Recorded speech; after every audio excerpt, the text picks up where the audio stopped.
அண்மை செய்தி. கோவை ஒண்டிப்புதூர் அருகே தண்ணீர் தொட்டியில் தாய் மற்றும் 2 பெண் குழந்தைகளை தள்ளி கொலை செய்த நபர் கைது செய்யப்பட்டிருக்கிறார்.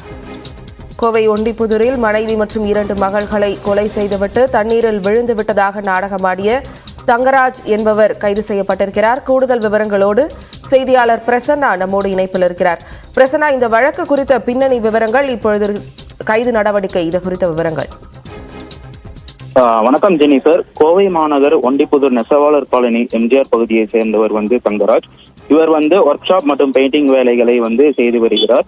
இவரது மனைவி புஷ்பா வீட்டு வேலை செய்து சம்பாதித்து வருகிறார். இவர்களுக்கு ஹரிணி மற்றும் சிவானி ஆகிய 2 பெண் குழந்தைகள் இருக்கின்றனர். இந்நிலையில் தங்கராஜ் கடந்த 6 மாதங்களுக்கும் மேலாக சரிவர வேலைக்கு செல்லாமல் தினமும் மது அருந்திவிட்டு வீட்டிலேயே இருப்பதாக தெரிகிறது. இதனால் கணவன் மனைவி இருவருக்கும் இடையே நாள்தோறும் சண்டைகள் ஏற்படுவதாகவும் கூறப்படுகிறது.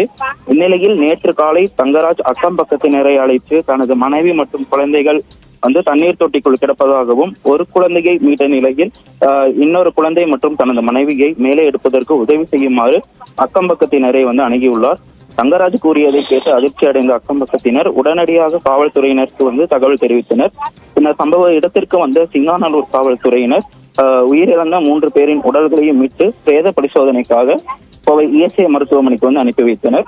அதனைத் தொடர்ந்து தங்கராஜை விசாரணைக்கு அழைத்து சென்று விசாரணை மேற்கொண்ட பொழுது தங்கராஜ் ஏற்கனவே குடித்திருந்ததாகவும், மேற்கொண்டு குடிப்பதற்கு பணம் கேட்டு மனைவியிடம் வாக்குவாதத்தில் ஈடுபட்டுள்ளார். அப்பொழுது பணத்தை தர மறுத்ததால் அதாவது முதல் குழந்தையை தண்ணீர் தொட்டிக்குள் தூக்கி வீசியிருக்கிறார்.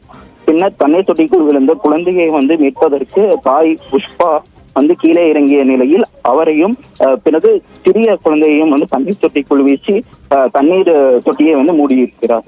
இதனை தங்கராஜ் ஒப்புக்கொண்ட நிலையில் தற்போது தங்கராஜை கைது செய்துள்ள போலீசார் அவரிடம் விசாரணை மேற்கொண்டு வருகின்றனர். இன்று அல்லது இன்று மாலைக்குள் தங்கராஜ் சிறையில் அடைக்கப்பட வாய்ப்புகள் உள்ளதாக காவல்துறையினர் தெரிவித்துள்ளனர்.